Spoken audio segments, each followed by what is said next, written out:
花开花落自有时，缘去缘来总有因。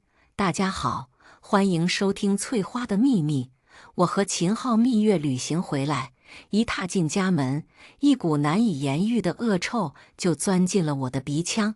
我立刻捂住鼻子，胃里一阵翻腾。什么东西这么臭啊？我强忍着不适问秦昊，秦昊也闻到了，他皱着眉，四处嗅了嗅，不知道啊，是不是有什么东西坏掉了？我俩循着臭味找去，靠近婆婆房间时，那股味道更加浓烈，像是腐烂的什么东西，令人作呕。我强忍着恶心，推开婆婆房间的门，一股更加浓烈的恶臭扑面而来，我差点当场吐出来。哦，我干呕了一声，胃里翻江倒海。秦昊也忍不住捂住了鼻子。妈，这是在房间里藏了什么东西啊？怎么这么臭？我环顾四周，房间里并没有什么异样。最后，我的目光落在了床底，一个鼓囊囊的黑色大垃圾袋赫然出现在我的视野里。我心里咯噔一下，不会是婆婆从老家带来的什么菜忘了吧？都臭成这样了。我强忍着不适，拿着扫把将那个黑色垃圾袋从床底下扫了出来。袋子一打开，伴随着一股更加浓烈的恶臭，我的胃里再也忍不住，冲到厕所吐了个天昏地暗。秦昊听到我的呕吐声，连忙跑过来问我怎么了。我指着婆婆的房间，一句话也说不出来。他走过去一看，下一秒也跟着我一起吐了起来。就在这时，婆婆回来了。她听到我们的呕吐声，焦急地跑过来问：“方晴，你们怎么了？怎么都吐成这样了？”我好不容易缓过劲来，捏着鼻子从厕所里跑出来。我指着那一堆散发着恶臭味的东西，几乎是用吼的：“妈，你怎么能把这些垃圾藏在床底下？这可是我的新房，现在整个房间臭烘烘的，还怎么住人啊？”婆婆非但没有半点羞愧，反而一挺腰板，一脸得意地说：“这可不是垃圾，这些东西都是我好不容易捡回来的，差点被几个老太婆抢了去。我攒着这些卖钱呢，这样也能给家里省一点买菜的钱。”她一边说着，一边翻动着塑料袋里的东西。我的天，那里面竟然还有散发着恶臭的易拉罐，还有一些沾满了不明粘稠物的塑料瓶。最让我反胃的是，那些玻璃瓶子也不知道在什么地方放了多久，瓶口处已经长出了一圈圈绿色的霉斑，透过瓶身还能看到里面浑浊的液体，散发着一股令人作呕的酸腐味道。我胃里又是一阵翻腾，强忍着不适说：“妈，这些东西上面全都是细菌，你这样捡回来放家里，一点也不卫生。”婆婆斜了我一眼，对我这番话嗤之以鼻：“什么细菌不细菌的？我在农村生活的时候，什么东西都捡过，怎么到了城市就不可以了？”我简直不敢相信自己的耳朵，怎么会有这种无知的人？看着婆婆那理直气壮的样子，我顿时火冒三丈。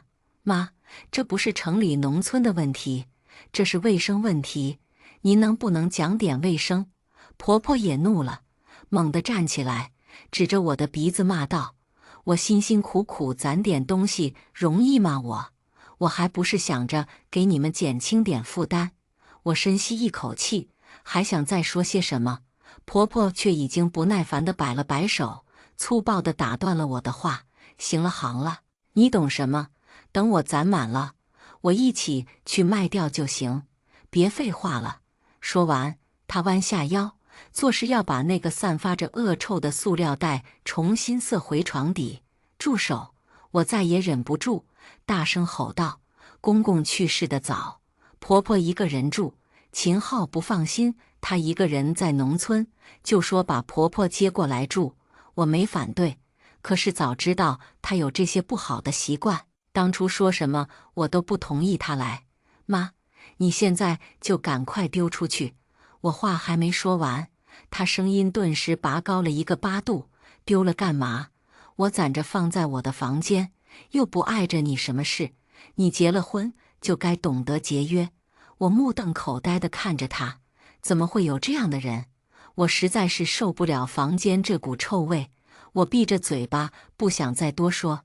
我朝着秦昊使了一个眼色，然后站到阳台上呼吸着外面的空气。他立马接收到我的信号，站起身，很耐心地对他妈说：“妈，你这把垃圾攒着放在房间里面，日子久了会滋生细菌的，然后人一闻到身体里会生病的。你要是病了，这让儿子我心里多难受啊！”秦昊这个人是出了名的孝顺，我当时也是因为他对我父母很孝顺，所以我才答应和他在一起的。他妈也很疼他，想必听到秦昊这样说，他妈应该会动容。果然，他妈松口了。好的，儿子，妈不这样了。但妈给这些东西洗干净，然后放在阳台上，这样总行了吧？轰的一下，我的脑袋像是要炸开了一样，我实在受不了了，冲上前和他妈理论：“妈，我们这是新房，不是垃圾场。”婆婆猛地直起身，她一把拍掉我指着她的手：“你别给我无理取闹，你这不行，那不行，城里了不起了。”婆婆唾沫星子喷了我一脸，我感到一阵恶心，胃里翻腾得更厉害了。无理取闹，好，我就闹给你看。我脑子一热，转身冲进厕所，一把提起装满垃圾的垃圾桶。秦昊大概猜到我要做什么，想过来拦我。老婆，你别！我一把推开他，冲回婆婆房间，把满满一桶垃圾全部都倒在了婆婆床上，包装纸屑、用过的卫生纸、五颜六色的垃圾，瞬间将婆婆的床铺覆盖。我压着心里的恶心，把地上那个黑色垃圾袋也抓起来，用力扔到床上。砰的一声，垃圾袋里易拉罐里的液体溅了出来，有一些甚至溅到了婆婆身上。啊！婆婆尖叫一声，跳了起来。你疯了，你个疯婆子！我深吸一口气，指着床上那堆散发着恶臭的垃圾。既然你要把卧室弄得像垃圾场一样，那你也不用睡床了。我转身走到门口，拿出钥匙，把客房和主卧的门全部都锁上了，另外2间房我也锁了。你如果想睡床，你就自己把这上面弄干净，不然你就睡厕所吧。说完，我转身离开了家。婆婆的咒骂声被我远远地甩在了身后，在娘家待了半天。秦昊晚上就打来了电话：“老婆，妈真的知道错了，也答应我不会再那样了。你回来吧。”秦昊语气诚恳。我沉默了几秒。那你妈那个房间，还有那个床，已经请家政公司彻底消毒过，窗帘、床单都换新的了。你放心吧。我犹豫着，秦昊又说：“老婆，妈要是再这样，不等你开口，我就把她送回老家。”听到他这么说，我心里稍微舒服了一些，毕竟秦昊的态度还是向着我的，而且前几天我才约了闺蜜明天来家里吃饭，总不能放人家鸽子。那好吧，我明天回去。第2天上午，我起了个大早，在厨房里忙活了半天。切菜的时候，我突然想起家里的餐具一直都是3人份的，闺蜜来了肯定不够用。于是我便走到储物室，想把结婚时买的那套新餐具拿出来，消毒清洗一下。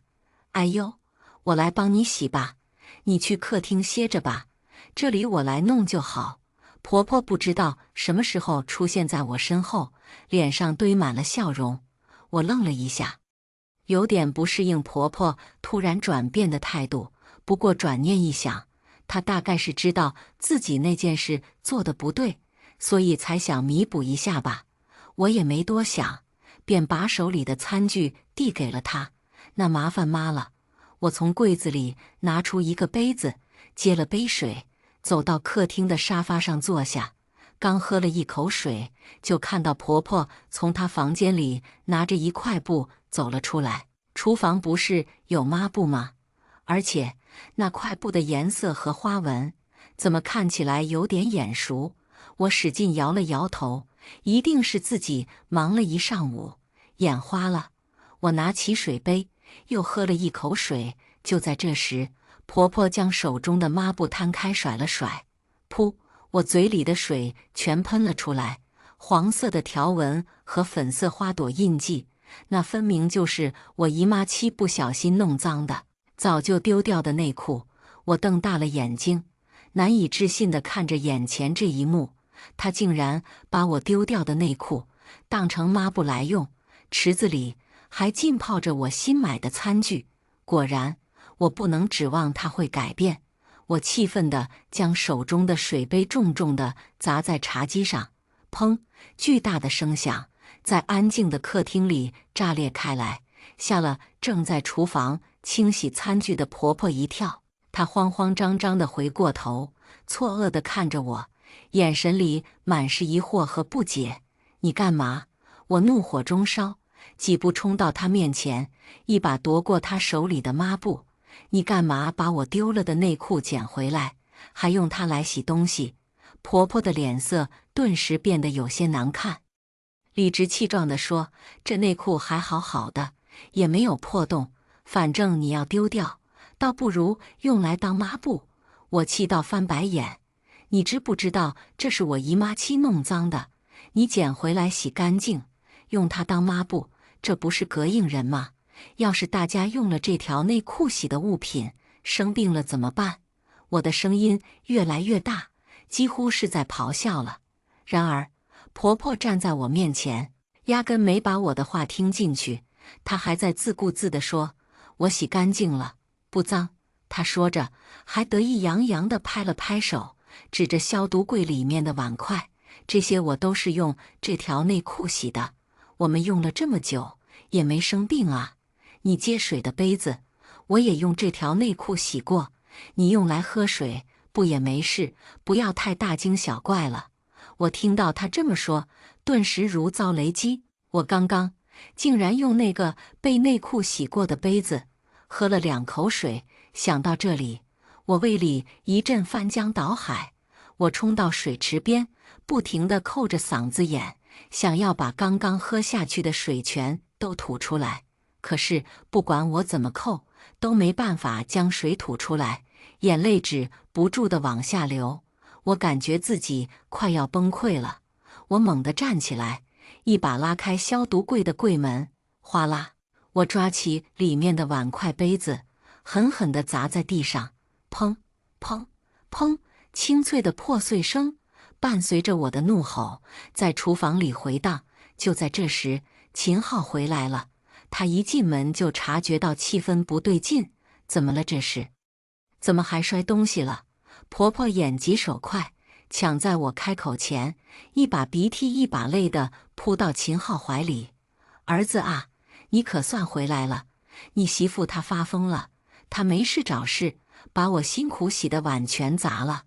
我难以置信地看着她这副表演，气得浑身发抖。秦昊扶住婆婆，转头担忧地问我：“然然，怎么回事？你哪儿不舒服吗？”我深吸一口气，努力让自己冷静下来。你妈把我丢掉的内裤捡回来当抹布，用它洗了我们喝水的杯子，还有吃饭的碗筷。秦昊愣住了，他不可置信地转头看向他妈：“妈，是真的吗？”婆婆心虚地躲开秦昊的目光，小声嘟囔道：“不就是条内裤吗？我洗干净了。再说了，这条内裤吸水性这么好，不用来当抹布，多浪费啊！妈，你怎么能这样呢？这也太不卫生了！你怎么能用内裤洗东西呢？”秦昊也急了，语气里带着一丝责备。婆婆一听自己儿子也说她的不是，立马就委屈了。她抬头望着天花板，声嘶力竭地哭喊：“老顾啊，你看到了吗？这就是我养的好儿子，现在找了个城里媳妇，开始嫌弃他有个农村的妈了。婆婆哭得撕心裂肺，仿佛受了天大的委屈。我看着她这副样子，只觉得可笑至极。秦昊立马换上一副面孔，满脸歉意：“老婆，你看，这次就原谅我妈吧。她这次是做的不对，我代替她向你道歉。她一个人养我也不容易，你就体谅体谅。”我甩开她的手，冷笑一声：“你妈养了你，又没养我，我凭什么要体谅她？再说了，你昨晚电话里面怎么跟我说的？你说你妈再有下一次，你就送她回老家，你不记得了？”我逼近她，一字一句质问。秦昊哑口无言，求助似的看向他妈。婆婆立马哭天抢地：“儿子啊，你爸走得早，我一个人一把屎一把尿把你拉扯大容易吗？你现在娶了媳妇忘了娘，由着他这么欺负我，你对得起你死去的爸吗？”他说着说着，竟然一屁股坐在地上，开始撒泼打滚。我的怒火蹭的一下窜到头顶，这老太太是属陀螺的吗？秦昊心疼的去扶他妈，却被他一把推开。我不活了，我现在就跳楼死了算了。他一边哭喊，一边用手拍打着地面。我被他这副无赖的样子气笑了，这演技不去演戏真是可惜了。秦昊看我无动于衷，更加着急了。他猛地站起来：“赵然，我妈节俭惯了，说到底，她也是你的婆婆，你至于抓着点小过错不依不饶吗？我告诉你，我不同意送我妈回去。”我看着秦昊的态度，气笑了。既然你舍不得你妈，那你就跟你妈一起滚呐！我指着门口，几乎是从牙缝里挤出这句话。他妈听到这话，噌的一下从地上爬了起来，动作之敏捷，哪里像一个腿脚不便的老人。他冲到我跟前，唾沫星子喷了我一脸：“你说什么？你凭什么赶我们走？”我抹了把脸，厌恶地瞪着他：“就凭这房子是我的。”秦昊的脸色变了变，想说什么，最终还是闭上了嘴。婚前是谁说的？说家里条件不好，在我工作的地方买房子有困难。那个时候我被猪油蒙了心，我爸妈几年前给我买的房子，我说用来当婚房，你倒好，一分钱没出，现在反倒成你们的底气了。我越说越激动，胸口剧烈的起伏着。秦昊不说话，只是低着头。他越是这副模样，我心里就越是来气。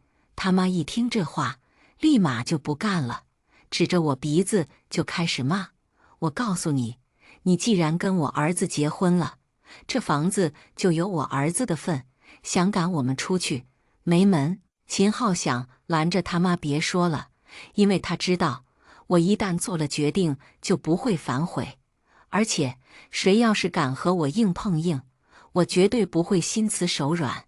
我冷笑一声，从房间掏出房产证，啪的一声甩在茶几上：“麻烦睁大你的眼睛看清楚，这房子写的是我的名字，包括这房子里面买的任何家具都是我婚前掏钱买的，是我的婚前财产，你儿子一毛都沾不到。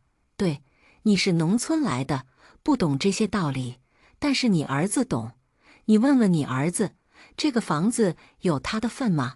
我转头看向秦昊，眼神冰冷。他妈一把抓住秦昊的手：“儿子，他说的是不是真的吗？这房子和你没关系吗？”秦昊点了点头，支支吾吾地说：“妈，这房子是赵然婚前他爸妈买给他的，确实跟我没关系。”什么？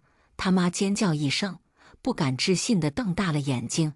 我指着大门，一字一句地说：“现在带着你妈，赶紧从我房子里消失！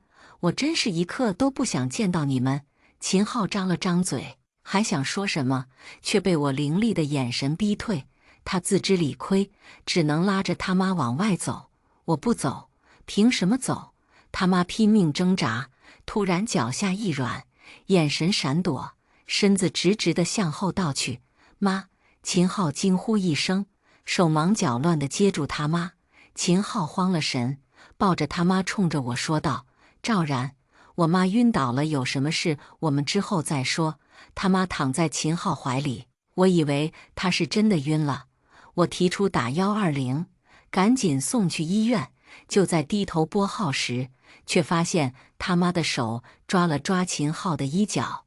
秦昊下意识地低着头看去，我故意往旁边挪了一步，余光却瞥到他妈正和秦昊对视。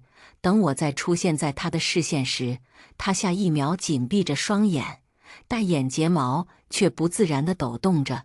秦昊不自然地说道：“不用打120了，我妈这是老毛病了，休息几天就好了。老婆，你就看在我妈身体不好的份上，让她先好好休息几天吧。”我心里冷哼，原来这老太太就在装模作样。第二天出门上班前，我透过虚掩的门缝看秦昊他妈在干嘛。他居然安安静静地躺在床上，没有任何反应。刚下楼走到大门口，发现车钥匙忘记拿了，正转身时，偶然发现秦昊他妈下了楼，怀里还抱着我1个月前买的没拆的护肤品。难怪我当时怎么找也找不到，原来都被他妈偷去了。我心里顿时燃起了一团怒火，这老太太还真是什么都敢做呀！我下意识想冲上前和她对峙，这老太太等会儿又撒泼打滚，秦昊肯定又站在她那边。看来我得让秦昊亲眼看到他妈是什么德行才行。我赶紧打开了外卖软件，下单了一个监控，备注加急，1天内送到。这次我要让你原形毕露，看你儿子还怎么替你说情。下午下班，一进门就看到秦昊他妈跟女王登基似的，大辣辣地坐在沙发上，翘着二郎腿，手里捧着我的茶杯，小口抿着。我心里冷笑：哟，这是演哪出？老太太，您这头晕。好了，我故意拉长了语调，满脸关切。秦昊听到我的声音，立马从厨房探出头，满脸堆笑地走过来。老婆，告诉你个好消息。他一把搂住我的肩膀，兴奋地说：“我签了个大单，就靠这个合同，咱们以后吃香的喝辣的。”说着，他把一份文件拍在我手上。我接过合同，草草扫了一眼，是一笔不错的数目。如果没有他妈，这确实是个天大的好消息。人逢喜事精神爽啊！秦昊他妈把茶杯往茶几上一放，发出砰的一声，像是故意要给我一个下马威。我儿子签了大单，马上就要升职加薪了，我这病啊，自然就好了。他说着，慢悠悠地从沙发上站起来，走到我面前，用一种施舍般的语气说：“我告诉你，你以后啊，都得仰仗我儿子。”他伸出手指，在我面前晃了晃。以后别说1套房子，3、4套我儿子都买得起。等他买了大房子，我想干什么就干什么。所以呀，他突然凑近我，那张满是褶子的脸上挤出一个虚伪的笑容。你以后要好好孝顺我，伺候我。我呀，说不定还能让我儿子在房产证上加上你的名字。就你这小破房子，以后就留给你爸妈养老吧。我强忍着心里的恶心，扯出一个比哭还难看的笑容。好的，我知道了。看着他那副小人得志的嘴脸，我真想把手里那杯茶泼到他那张老脸上。等着吧，我看你能得意到几时。晚上，等他们都回房间后，我轻手轻脚地走到客厅，把白天买好的监控摄像头藏在花盆里，调整好角度。这次我一定要抓个现行。第二天一早，秦昊像打了鸡血一样，哼着小曲就出门了。想来是为了签了个大单感到开心吧。本来今天我休假，但是一想到我要是待在家里，秦昊他妈施展不开小动作，我便也出了门。在离家不远的咖啡厅里，我打开手机监控，实时观察着家里的情况。几分钟后，秦昊他妈就鬼鬼祟祟地从房间里溜了出来，身后还拖着一捆纸箱，接着直奔我的房间。我冷笑一声，果然狗改不了吃屎。只见他在我的房间里抱着一堆杂志和我的废弃设计稿件走了出来。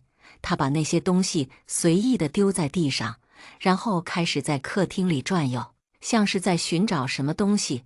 很快，他将茶几下面的一个快递盒上抽了出来，那里面放着我买的新墨镜。他一把扯开盒子，将我的墨镜戴在他脸上，比划了一下后，就放进了自己的口袋。然后他把盒子踩扁，和我那些杂志丢在一块儿。我气得差点把手机捏碎，这个老太婆简直可恶至极。接着，他把目光锁定在茶几的纸张上。我放大监控一看，那不是秦昊的合同吗？他妈竟然把合同拿了起来，翻来覆去的看了半天。我想拿起手机给秦昊打电话，可手停在半空中，最后还是没有打。接着就看到秦昊他妈竟然把合同对折，塞进了快递盒里，然后他又找了几个鞋盒子和我的化妆品盒子，把它们捆在一起，拉出了门。就在这时，秦昊的电话打了进来：“老婆，我的合同忘记带了，你在家吗？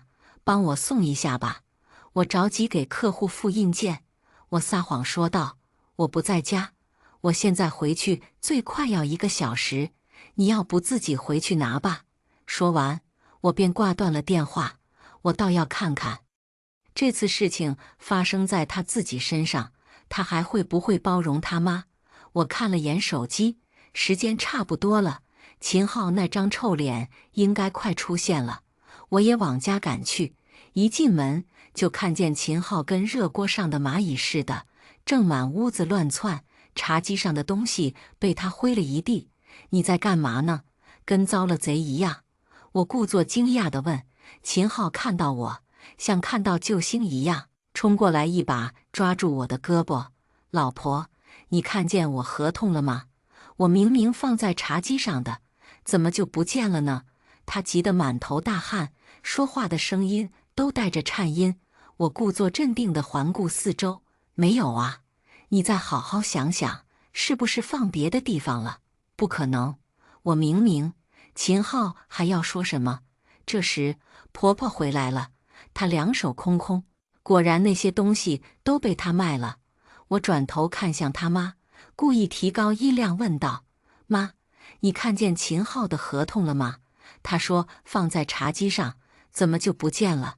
他妈一听茶几2个字，身子明显抖了一下，眼神闪烁，支支吾吾地说：“没看见呢，我刚从外面回来。”他这副做贼心虚的样子，简直不要太明显。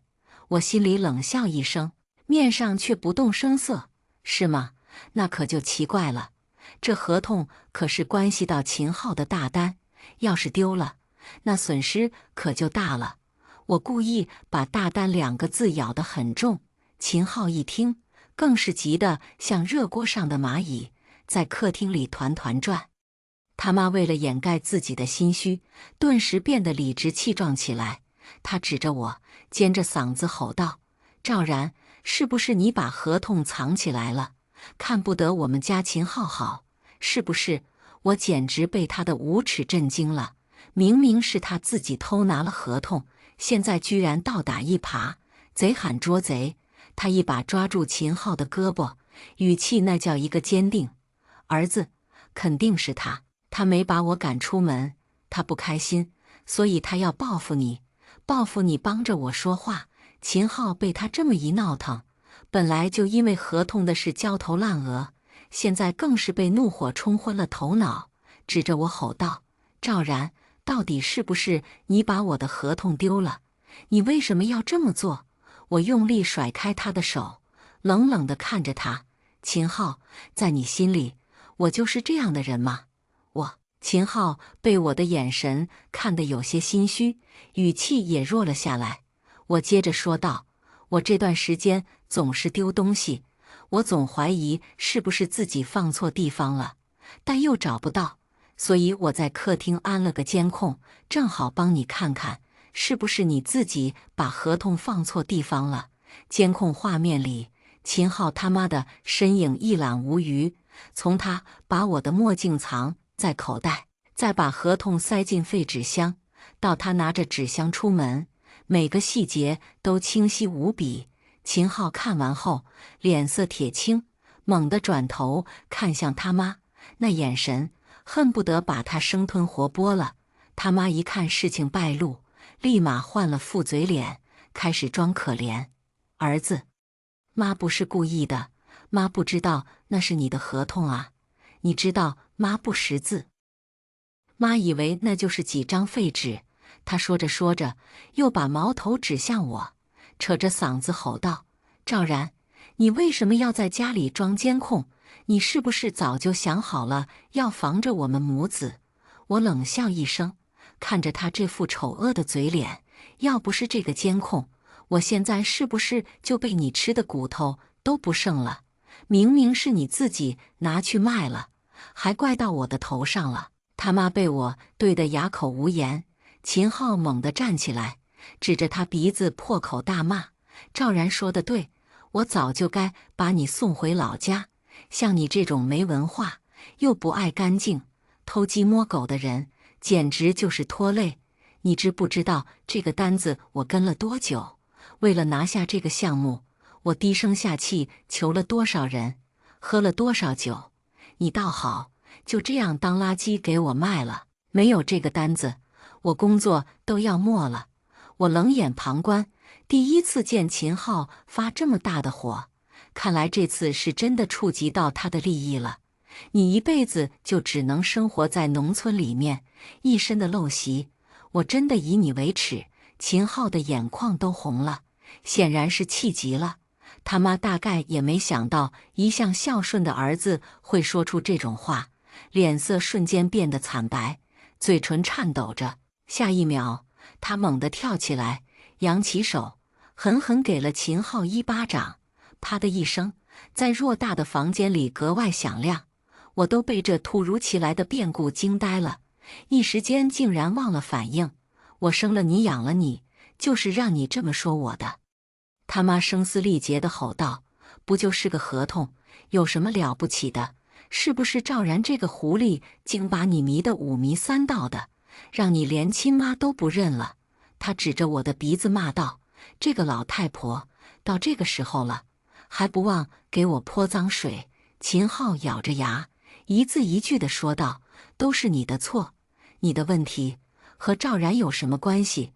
我看你真是执迷不悟，无药可救了。下一秒，他妈突然像被安了弹簧一样，猛地从地上弹起来，发了疯似的冲向了门外。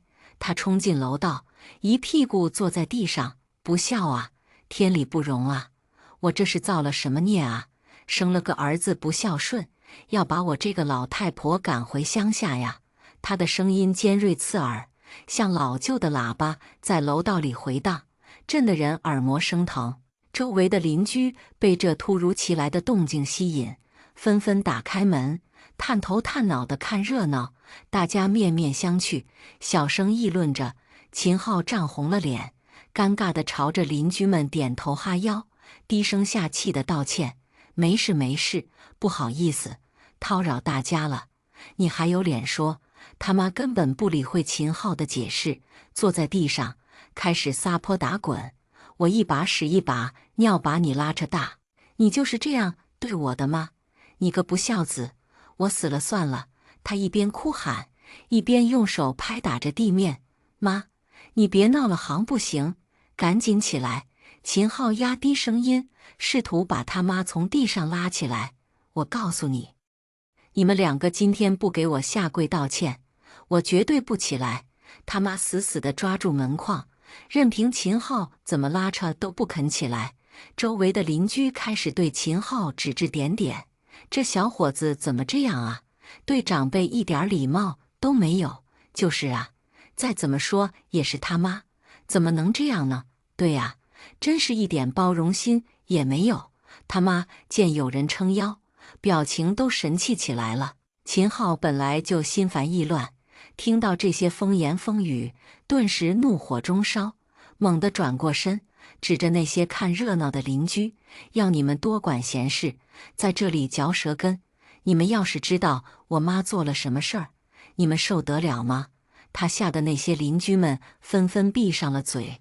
秦昊指着他妈，他把别人不要的垃圾捡回家藏着，弄得家里臭烘烘的，还用脏的内裤洗家里的碗筷餐具，还把我千万合同当垃圾卖了。现在在这里寻死觅活的，换你们受得了吗？仗着有我撑腰，就在家里耀武扬威，一而再再而三地挑战别人的极限。他妈听着他儿子数落他的话，瞬间无地自容。秦昊接着说道：“我告诉你，这房子是赵然的，你和我都没份。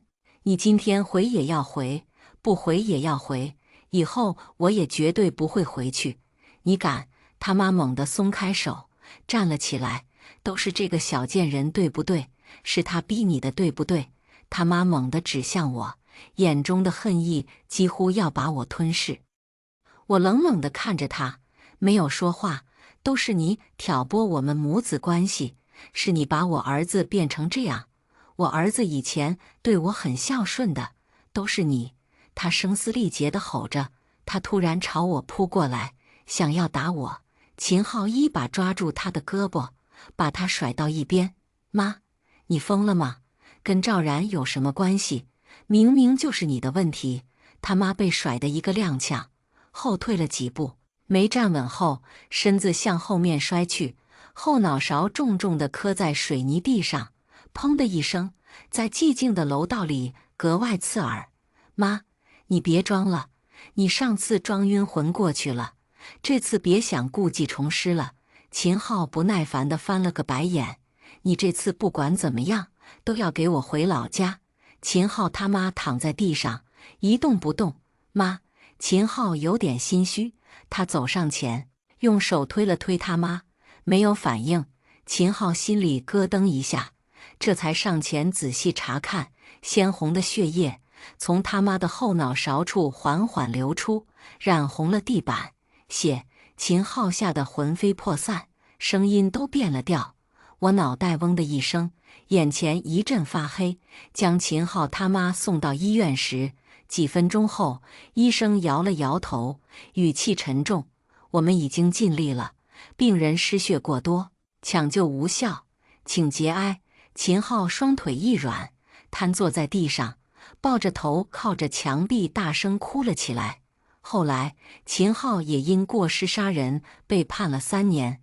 他在进去前主动向我提了离婚，我同意了。如果当初他愿意听我的劝，是不是结局会不一样？果然，人是很难感同身受的。涉及到自身利益时，一切体谅和包容都会消散不见。下面我们来听第2个故事。我体质差，例假期容易痛经，昨天硬挺着去滨湾1号主持剪彩，吹了海风，结果高烧不退。我强撑着叫闪送，外卖小哥把药袋挂在门口，敲了半天门，我都爬不起来床。我只好给楚玉楠发消息，什么时候回家？回来时能帮我把药拿进来吗？他没有回复。我半睡半醒的时候，听见了女人的娇笑声。他小心说：“这是不是不太好啊？我怕你老婆生气给你难堪。”楚玉楠轻描淡写：“我们夫妻向来各玩各的。再说地铁都停运了，我不放心你一个人走夜路回家。”我辨认出了声音，是楚玉楠资助的那个女学生林柔柔。楚玉楠不算长情，但在她身上却使尽了心力。慈善机构让捐赠人和受助者联络的感谢信，成了他们抒发爱情的密语空间。受赠合照上，他们相互注视，偷偷勾起小指，如此种种，只因林柔柔的声音很像楚玉楠年少时遇到的那个资助人。他曾醉酒后说漏了嘴，说他家庭条件很不好，父亲欠债，险些辍学。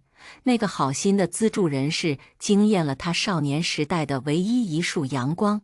他不知道他叫什么，也不知道长什么样，只记得自己大学毕业时和他打过的唯一一通电话。每次说到此，楚玉楠都会神色恍惚地紧抱住酒瓶，像是守护财宝般，任何细节都不肯再与人透露。林柔柔没再推辞，脱了鞋，似乎踢到了什么东西。她不介意，径自搂住楚玉楠。阿南，我困了。楚玉楠低低的笑，颇为宠溺。我听见他们步入了客房，这夜太安静了，让我清晰地听到了一场男女狂欢。我冷冷地握住拳头，烧到四肢无力。我知道无法指望楚玉楠，叫了救护车。客房内的声音不知道何时停了。林柔柔似乎想要留下，但楚玉楠温柔而坚定地说：“我让司机送你回去。我和安然有约定了，不留别的女人过夜。”门又开启，合上。楚玉楠送走了林柔柔，在客厅里哼着小调，开了瓶酒。他终于看见了我给他发的消息：“安然，你还好吗？刚结婚的时候，我还有心力和他吵架，百般争执，希望他能够把这个家当家，能好歹尊重我一点。但如今，我已经深深明白楚玉楠是个什么货色。我连吵都懒得和他吵。给我点水，把外套给我。”楚玉楠把我扶起来，递给我杯凉白开，轻声说：“对不起，我刚才没有看手机。我送你去医院吧。”他向来很会做表面功夫，用他的话说，就是给予我这个女主人特殊的照顾。滨湾1号那边由我看几天，你放心，不会出乱子的。我叫了车，你厚实外套在哪？待会我抱你下去，别着凉。对了，周末的慈善拍卖会你还能去吗？要不在家多休息几天？我冷笑，感觉额头和后背全是冷汗。不用。楚玉楠叹气，你呀，就是太好强。不过也罢，听说拍卖会上几个新兴科技公司的老总也会来，我到时候安排一下，给你引荐。我咬牙摇头，低声说：“我的意思是，都不用。滨湾1号不用你看，我也不需要你抱下楼。”楚玉楠拧眉：“别闹脾气，我们在外人面前要做恩爱夫妻。”我淡淡道：“别做了，离婚吧。”楚玉楠的眉头皱到一起：“是林柔柔的原因，我不是和你解释过吗？她之所以跟我这么久，是因为她的声音像我的恩人。你放心，没人能替代你做女主人。”楚玉楠确实和我说过，我们结婚后，他曾和我约法3章：不带别的女人回来，不干涉对方的私生活，不做损害2人公司利益的事情。而林柔柔之所以成了例外，是因为他说他忍不住。我用讽刺的口吻平静地说：“和林柔柔没关系，我的初恋回国了，我忍不住。”楚玉楠愣住了，他满腹劝说的底稿全部作废，他表情空白，不可思议地看着我：“你怎么可能心里有别人？”但是当我静静盯着他时，他终于反应过来，我没有说假话。楚玉楠猛然站起来，脸色极为难看。我被送到了医院。楚玉楠向来注重表面功夫，自然跟随着救护车一路护送我。他垂眸微笑时带着3分情意，我冷冷撇过头，不配合他的演戏。烧多久了？有吃药吗？大步走近的医生问道。他的声音很稳，很低沉。我垂眸，摇摇头。出来的时候，我偶然一瞥，看到自己买的药被人踩扁，踢到了墙角。可是我忽然顿住，不可思议地抬头，隔着口罩，我看到了一双同样发愣的眼睛。季回的手直抖了一下，深吸一口气，然后戴上听诊器。我听听肺音，冰凉的听诊头探了进去，还有他温热的指腹。他碰到我的衣领，便疏忽撒开手，请放进去，然后摁住。他侧着头，抿住嘴。我只在群消息中得知季回要回来，没想到我们相遇得这么快。季回的神色刚开始有些慌乱，继而沉默，然后变得难看起来。怎么这么晚才送过来？他皱眉看向楚玉楠。楚玉楠做惯了总裁，头一回被人这么质问，他似乎还被离婚的话题搞得心烦意乱，于是随口说：“工作忙，没发现。”季回面无表情地捏紧手指，他绷着脸说：“楚先生先出去一下吧。”寂静的诊室，季回紧紧用手臂抱着胸，他张了张嘴，像恨铁不成钢般想问我怎么弄成这副鬼样子，又闭住嘴。隔了好半天，他弯了腰，手臂垂了下来。要开好了，你有我的微信，身体不舒服就找我。我病了一天，烧便退了，身体刚好，我便把草拟的离婚协议递给了楚玉楠。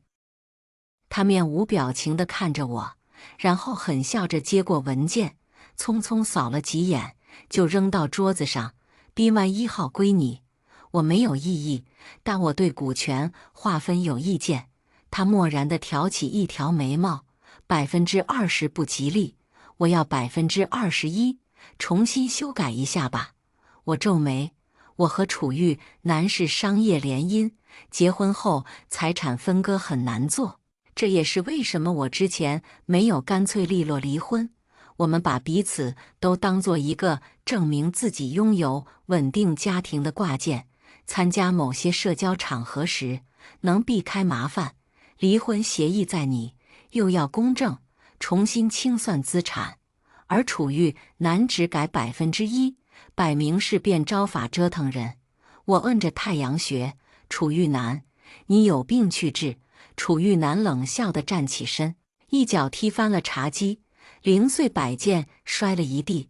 有病的是你，离婚的事情传出去会对公司造成什么影响？你难道不清楚？安然，你莫名其妙吃什么飞醋，搞出这些幺蛾子来，还编个白月光，想要故意气我是不是？他走近我，俯视我，你多大了？婚姻是婚姻，情人是情人，你难道还少女心般渴求我爱你如一？如果你觉得不公平，你大可以也找别人玩。我说过的，我们商业联姻，各玩各的，我绝不干涉，也请你不要用这些招数来干涉我的私生活。我抬眼，你的私生活，林柔柔比你小了快一轮，你借着做慈善的名义，不就是在包养他，仗着他年轻不懂事，诱惑他吗？楚玉楠皱眉，你不明白吗？他对我有特殊的意义，这次不一样。我将离婚协议摔到他的脸上，呵，哪里不一样？都一样的恶心。楚玉楠，你次次说什么各玩各的，不就是觉得我做不出来你这种出轨的脏事吗？你给自己的滥情找了个好借口。我说，你别威胁我，这婚我是离定了。楚玉楠面无表情地揉捏离婚协议，随手撕成碎片。他气急，口不择言。安然，你到底是做不出来，还是除了我，压根没人要你？我扇了他一巴掌。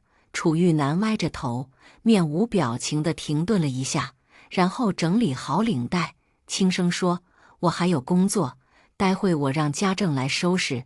我知道，我脾气向来好，或者说够沉稳，这些年才让楚玉楠误以为我是个好欺负的主，甚至觉得我对他情根深种，处处忍让他。他确实长了副好皮相。当年父亲逼我商业联姻时，我在有限的几个选择内挑中了他，不是因为长得帅，是因为觉得他有点眼熟。慈善拍卖会上，楚玉楠故意叫了林柔柔过来，他骨子里争强好胜。如今我先提了离婚，让他落了下风，他便要在社交场所对我爱答不理，报复回来。离婚协议重新拟了，我还是想先息事宁人，协商离婚，别影响公司股价。但如果这次还不行，那我也不怕打官司。林柔柔站在台上，有些害羞地介绍她的画作，如花般的大学生，带着小白兔似的怯懦纯净，说道：“这幅画画的是长腿叔叔。”有些拙劣的画技勾勒出楚玉楠的侧脸和他手中的一束迎春花。林柔柔微笑：“我的长腿叔叔每次救我于水火中时，总会送给我一束迎春花，告诉我苦厄难夺凌云志，只要我好好念书，终有一天出头日。”我皱眉，我身边的旧友端着酒杯，偷偷说：“这说的是你吗？”熟悉我的朋友都知道，我从很小就开始自己创业，并开始做慈善。我跟踪过违禁捕鲸船，拯救动物，也去过山区救助辍学女童。但我做的最多的还是匿名资助。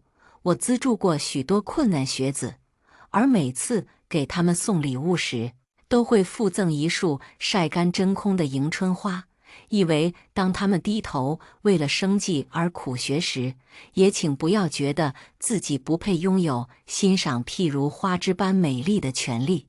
而那句苦厄难夺凌云志，也是我时常给他们写信时勉励的话。我摇头，不是我，是楚玉楠。但一斗顿生，我忽然捏紧酒杯，有个大胆的猜测：林柔柔像是楚玉楠的尾巴，粘在他身后，怯生生地看向众人。而楚玉楠为了照顾他，也形影不离。他随意抬眼，死死盯了丁正和生意伙伴洽谈的我一眼，然后低下头，笑得更加温柔。林柔柔低声说：“阿南，我们去和安小姐打个招呼吧，她一个人孤零零的，看起来很可怜。”楚玉楠的神色便更加柔和，像是在林柔柔身上看到了什么影子似的，勾起嘴角呢喃：“你果然也很善良。”林柔柔端着酒杯过来，像怕我吃了她似的缩着脖子，然后问：“安小姐，你的点心可以给我吃吗？”她打断了我们的谈话。王总有些诧异地看着她，不过生意场上，大家就算再怎么鄙视，也不会流露出来。这是最后一块草莓芝士蛋糕，我没留意，随手端起来的，但也不是谁想拿就能拿的。我说：“你是谁？”林柔柔越发可怜。您是故意开我的玩笑吧？我是楚先生的朋友。我点点头，想起来了，就是你深更半夜来我家的，对不对？林柔柔的神色变了，她似乎通过上次那场登堂入室之后，就觉得我是个任由楚玉楠欺负的软柿子，这才如此放肆。周围的人神色变了，有时眼色的顺水推舟替我奚落道：“我记得这位小姐刚才还说楚玉楠是你的长腿叔叔啊，这年头搞慈善都能搞到家里去吗？”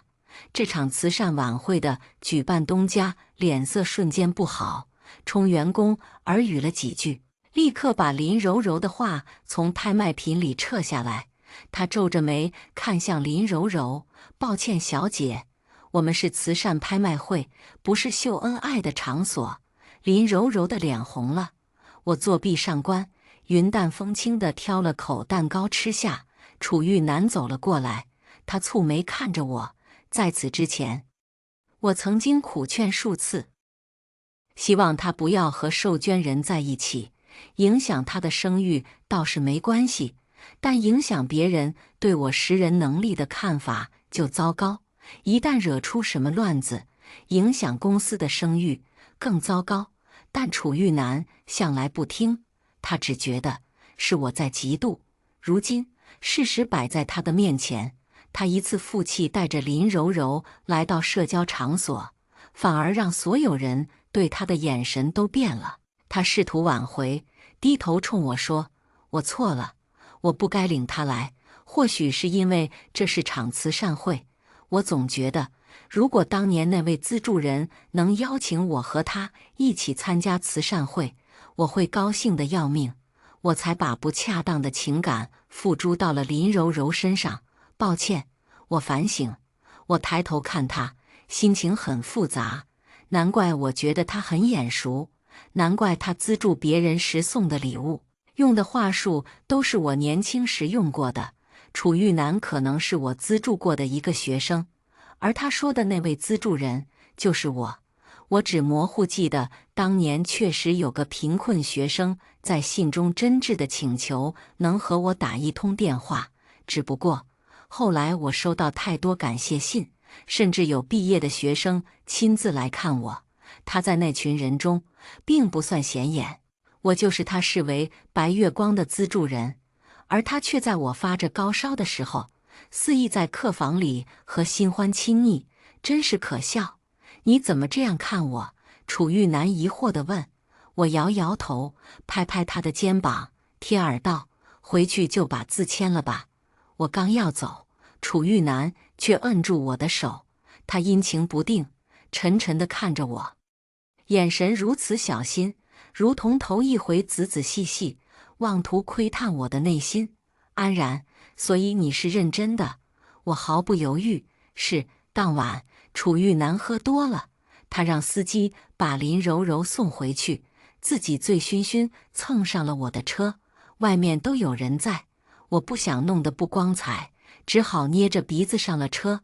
楚玉楠喃喃道：“为什么呀？”我开回婚房，说道：“下去吧。”他用力拉回车门，不管不顾地瞪着我。为什么呀？他不理解，他真的不理解。说出的话天真到残忍。明明之前我们都合作得很融洽，为什么偏偏容不下一个林柔柔？难道你突然转性了，开始觉得婚姻需要我爱你？你爱我了？我说我不爱你，我也不奢求你爱我。以前是以前，现在是现在。我看了眼亮屏的手机，说道：“楚玉楠，我现在的人生有盼头了。在你身边多待一天都是浪费时间。”他猛地解开安全带，揪住我的领子：“什么盼头？你不会又在撒谎？”他的话被某个东西打断，他的瞳孔忽然缩小，整个人像是被恶狠狠扇了几巴掌似的，慌乱到狼狈。我衣领下锁骨上的一个吻痕，楚玉楠然后极为缓慢地松开手，继而猛地扑过来，低吼道：“谁？到底是谁？”我冷淡地推开他：“你说的不干涉对方的私生活。”楚玉楠过去扣动的扳机，如今往他胸口砸入一颗子弹。他拉开车门，像是带着锁链的狮子，怒气冲冲地在原地打转。我不理他，重新发动汽车，打算去我的房子住。楚玉楠立刻回过头，吼道：“你要去哪？”他的拳头抵在车窗上，双眼发红，气到说话都颤抖。“要去和那小三偷情了是不是？”我摇上车窗玻璃，楚玉楠却疯了，不管不顾地用手臂挡住玻璃。他声音疯狂到鬼一般冷静：“不许去，我不会让你去的。”我在心里骂了一声，气恼地拔出车钥匙，踢开车门，面无表情地说：“少在我这边发病，滚开！”楚玉楠收回胳膊，他捏着我的手腕，捏到生疼。我气得踹了他一脚，他往过偏了偏，很遗憾，那脚趾踹到了他的大腿根。他不管不顾，平日里最在乎旁人眼光，爱装成斯文人的楚玉楠竟然暴露出那些他极度遮掩的毛病，公然在小区门口发疯。操！他把我狠狠摁到车身上，敏锐地看到了我又亮起的手机屏幕。他夺了过来，慌乱得像个失心疯的弃夫。他死死瞪着，冷冰冰念了出来：“寄回，我去接你吧。”然然，他读到此，哼了一声。我皱眉，伸手去抢，楚玉楠眼里爆发出火光般的怒意，他抬起手，任由我对他连抓带挠，仿佛失去了刺痛感。他手指不断往上滑，忽然一个躲闪，不小心滑出了聊天框。他皱眉，刚要扭住我的手臂，却忽然看到了微信界面，聊天群里最后一条消息：安然，今晚那小姑娘说的长腿叔叔怎么还抄袭你的资助礼物跟语录呢？他愣住了，我乘机夺回手机。你以前资助过我。楚玉楠晃了晃身子，迫切地想要从我脸上寻求否定，但是他失败了。我没吭声，绕过他，上了车。这一次我没犹豫，直接发动汽车，立刻离开。后视镜中，楚玉楠苍白着脸，依旧呆呆站在原地，连背都佝偻了。他死死瞪着地面，然后如同泄了力气一样，虚弱地蹲下，将脸深深埋入手掌间，既回皱着眉，心疼地看着我手腕上一圈青紫。他用棉签蘸着药膏，一点点小心翼翼往上涂。我笑了笑，不疼，你直接抹上去就行了。季回摇头，他说被人小心对待习惯了，以后才能遇到好男人。我沉默了。实际上，我知道这场婚姻也有我的问题，从一开始被逼着联姻，到随随便便用演员找了个结婚对象，我对这事抱着一种堪称自毁的随意感，随意到没有从一开始就制止楚玉楠的行为，以至于让他误以为他有了在我这里肆意妄为的资本。等到事情闹到如今这个地步，也少不了我懒得管，或者习惯了对亲近的人不抱期待的缘由。季回看了看我脖梗那个吻痕，眯眼，淡淡说，在脖子上印吻痕，可能导致血栓，有生命危险。看来他的医学常识非常贫瘠。我耸肩，我自己拿瓶子搞的。季回看着我，我有点心虚，这不能怪我。他总觉得我好像有多喜欢他，也纠缠着不肯轻易离婚。我被他弄烦了，才故意弄出来想让他心死，打发他走的。季回叹了口气，站起身，低下头，温热的指腹微微碰了碰我的脖梗。我感觉一股电流从尾椎升起，抖了一下。季回顿住，呼吸声变重，然后克制着收回手，不与我抬眼的目光对接。他撇开头，轻声说，幸好不严重，冷敷一下就好了。他刚要去冰箱拿冰块，衣角却被我拉住。我有些疲惫地说，季回，外面的世界好看吗？好看。他前些年出国，做了国际志愿者，帮助遭受战争的穷苦国家。他给我讲过叙利亚热情的老人和大马士革的玫瑰，我便羡慕他。我为了家族，困在这座城里，整日在金钱和心机里周旋。季回沉默了几秒，轻声说，安然，但我很恐惧。外面的世界很好，但我很恐惧没有你的世界。他苦笑着说，我真希望你能过得很好，如此便能打消掉我一些唐突荒谬的心思。但我听闻你过得不好，所以我赶回来，跨州越海来见你一面。他轻轻回扯自己的衣角，我的小指摸了摸他的指腹。我们都已成年许久，明白这是什么暗示。他吸了口气，说，现在不是时候。他认真地看着我，我不能随随便便和你做那事，我们先办婚礼，我们慢慢来。季回将冰块贴在自己的脸上，懊恼地半开玩笑，现在请安小姐留给我一点个人空间。楚玉楠和林柔柔分手了，他开车找了一晚上，逼着我的秘书告诉他我的住址，几处房址都被他翻了个遍。等他终于敲开了我的门时，我有些惊讶，楚玉楠竟然还穿着皱巴巴的西装，胡茬发青，满脸倦容和苦涩。安然，律师说你要起诉离婚了。我点点头，说实话，我也不想把局面弄得这么难看。在生意场上打拼久了，人的棱角便圆润了许多，很多时候不会把事做绝。楚玉楠说，我和他分手了，我以后都不会再找别的女人了。我无奈地敷衍笑笑，打算关上门。楚玉楠急了，竟然毫不犹豫地把手挤入门缝。他脸色发白，白得像毫无血色，像是没有知觉一样。即便手指被夹到发红，叫都不叫一声。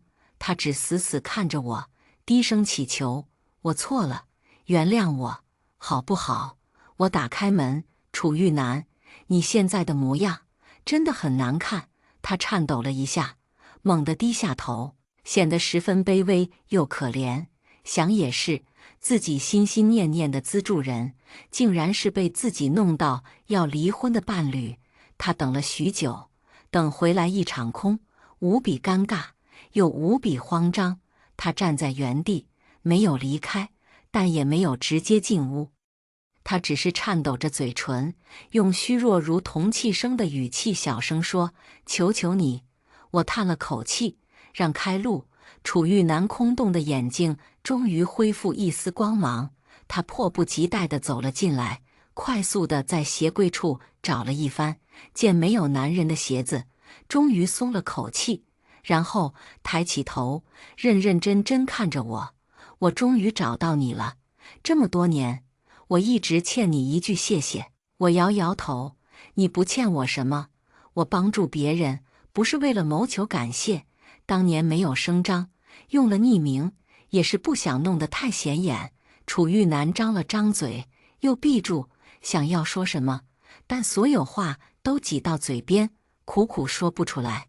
我把离婚协议递给他，既然你发现了我是你的资助人，也心存感谢，那么签了吧，我们好聚好散。楚玉楠像是见鬼了似的，惶恐地移开我的手，他双手松松抱住我。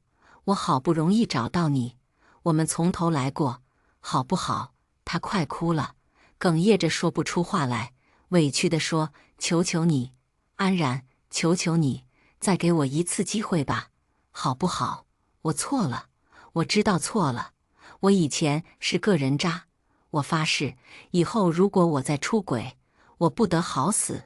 我冷静地看着他，我觉得楚玉楠有点过于陷入自己的世界当中，无法自拔了。我平淡地指出，楚玉楠，老实说，如果当年我知道我会资助一个婚后乱搞男女关系，把出轨视作喝水的男人，那么我绝对不会选择你。楚玉楠抬起头，他像是被摔碎了一样，惶恐着陷入噩梦。不是这样的。他闭住眼睛，你不知道吗？你对我来说有多么重要。我从农村出来，上了大学，谁都比我有钱，谁都能看不起我，只有你一直不放弃我，给我捐学费，给我送迎春花，告诉我苦厄难夺凌云志。他流出了眼泪。你怎么能这么轻易地说不会选择我？你明明是我人生最重要的光啊！他慢慢弯腰，然后跪在我面前，用力环抱住我的腰，仰头，像个穷苦自卑的高中生一样看着我。你不知道，我看到那条群消息的时候，我内心有多么痛苦。这么多年，我一直在想象我怎么报答你，我怎么告诉你，我现在是一家公司的总裁了，我特别出色。我一直想问问，我会不会让你骄傲，但我不知道你就是我的联姻伴侣呀。他咬紧牙关，抑制住汹涌的情绪。我不知道啊，安然，我真的很需要这次机会，求求你，再看看我，好不好？我会改变的，我以后都会对你好的。我也弯下腰，理智地说，可是，楚玉楠，凭什么呢？凭什么我非得原谅你？我只问你一句话，那天我发烧病得要死的时候，你真的没有看见门把手上挂着的药袋吗？你真的没有看见林柔柔是怎么不小心把药袋摔到地上。又才扁踹到墙角的吗？他瑟索了一下，不敢看我的眼睛。我垂眸，你看到了，对吗？你只是觉得和林柔柔温存更重要，你只是觉得那没准只不过是治疗痛经的药，没什么大不了。楚玉楠，你说以后会对我好，那又有什么意义？我笑了笑，看到手腕上被人仔细处理过的伤口，眼神却又温和。我不缺对我好的人啊，我为什么非得选你？楚玉楠无措地拽住我的手，他终于明白，掌心沙越抓流失得变越快，可是等他发现的时候，已经来不及了。他只能绝望地用侥幸的眼神望着我，双眼流出了眼泪，狼狈得像是条败犬。我有用，我可以把我的股份都给你，我们的商业联姻能够获得更多的资源。我摇摇头，如同亲自为绑在绞刑架上的他砍断了最后一根支撑的木桩。你的这些东西，我自己都能再赚到。楚玉楠，你对我而言一文不值。他迷茫地松开手，然后跪在地上，紧紧抱着自己，狼狈而绝望地哭嚎，撕声裂肺，悔不当初。楚玉楠最终没有签字，我们开始旷日持久的离婚诉讼。林柔柔以为在这个时候乘机去安慰楚玉楠就能够重修旧好，但她没想到我们离婚已从一件私事上升成了A城数一数二的大公司未来的股价问题。有狗仔闻着味，给他们照了照片。楚总好经历，白日法庭流泪，深夜家人陪睡。这么一则极为八卦的新闻藏在财经版面里，颇为讽刺，也强有力地为楚玉楠婚内出轨定调。楚玉楠极为冷淡，他手下有训练有素的公关，能洗白他，但林柔柔只是一个无意中把自己推向风口浪尖的大学生，他厌烦至极，甚至觉得是林柔柔从中作梗，让我提出离婚，所以压根就没替林柔柔买公关。为打码的绯闻照片传遍网络，林柔柔经不起扒，感谢信上的勾引词汇充满浓浓的绿茶味道，还有意无意贬损着身为楚玉楠伴侣的我。更有二人在捐赠仪式上的热切互动，他瞬间在大学里出了名，名声极差，险些毕不了业。楚玉楠在此之后又找了我几回，这次季回再也没有忍让他。他当国际医生的时候，力气大的能连背带拉2个成年男子。他一拳打在楚玉楠脸上，扭着他的手臂，把他推了出去。在楚玉楠说话前，他便冷冷告诫道：“我是医生，我知道怎么样不是轻伤。”楚玉楠怒目而视，而我伸出手，他面带希冀地看着我。我拍了拍季回捏紧的拳头，淡淡说：“别把手砸痛了。即便他再怎么骗自己，也应该明白，我不爱他的。”这场官司最终打完，楚玉楠因为风评问题，在城弄得沸沸扬扬，有留心者抽检包私，理出了真相，意识到楚玉楠多次出轨，随意侮辱的伴侣竟然是他自己年少时的资助人，人心坏，谁还敢和他做生意？他开始为他的公司焦头烂额，苦苦支撑。而我和季回的婚礼终于在滨湾1号举办，海景灯光下，他为我献上最漂亮的大马士革玫瑰，灯影摇摇晃晃，如同逐渐宁静的水纹。他眯着眼，轻声说：“我可以吻你吗？”我踮起脚尖，勇敢而快乐地吻了上去。楚玉楠对我而言是不甚愉快的回南天，不怎么在意，所以也不怎么痛苦。但是湿漉漉的雾气却时时刻刻笼罩着我，带来霉菌和阴沼。当我意识到会慢慢困死在这片回南天里时，季回出现了。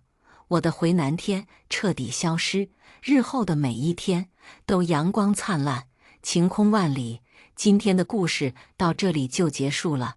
过去终将会过去，但故事已然成故事。您的点赞和订阅就是我更新的动力，期待您给出任何建议。我们下个故事不见不散。